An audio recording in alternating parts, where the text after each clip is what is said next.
que foi a nossa atividade do dia, tá bom? Um beijo, meus amores! Água pra matar a nossa sede, pra molhar a nossa casa, pra regar as nossas plantas, pra chover de madrugada. Se é pouco é uma gota, é um pingo, uma lágrima. Se é muito vira rio, cachoeira, vira lago, vira mar. Água que a gente tem que economizar. Olha, a água pode ser um oceano, pode ser um mar inteiro, pode ser aquele banho que eu tomo no chuveiro. Quando chove vira nuvem e despenca lá do céu.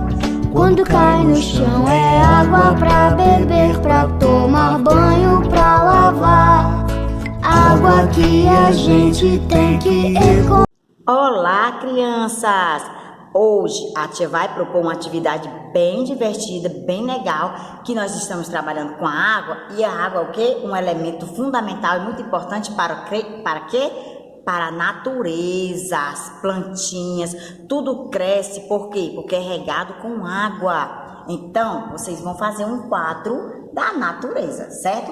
Nós vamos precisar de tinta guache azul, cola, areia ou pedrinhas. No seu quintal você pode pegar plantinhas, flores, folhas, galinhos, tá certo? Vocês procuram no quintal de vocês, no jardim, peçam a ajuda do papai, da mamãe ou de algum adulto. Aqui que vocês vão fazer? Vocês vão criar o quadro de vocês, do jeitinho de vocês. A tia vai criar aqui, ó. Isso daqui é o rio, tá certo? Próximo ao rio tem muita natureza, tá bom? Próximo ao rio tem muita natureza. Tem muita árvore, muita planta.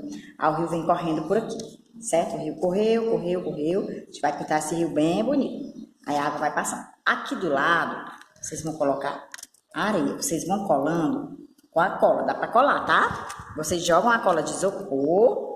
Joga a cola de isopor e joga areia, que ela vai ficar fixa. Aí nessa areia, através dela, porque você tem que ter areia, para poder a areia ser regada pela água. Aí vocês vão colar as folhinhas, as plantinhas, ó. Tem esse tipo que ela também fica na água. Aí tem assim também que fica na água. Temos várias flores diferentes que você pode colocar também, tá certo? Aí você cola folhas do jeitinho que você quiser, bem lindo. A tia quer ver esse seu quadro da natureza maravilhoso. Pode criar com os elementos que você tiver na sua casa, o que for mais fácil para vocês. Aí vocês fazem, aí também podem pintar o céu. O céu, o que é o céu também, gente? Azul. Aí você faz as nuvens, faz tudo bem lindo, tá? Aí vocês pintam o quadro de vocês, bacana, e mandam aqui pra tia Sandra, tá? Façam uma linda foto ou vídeo e me enviem. Beijos, meus amores!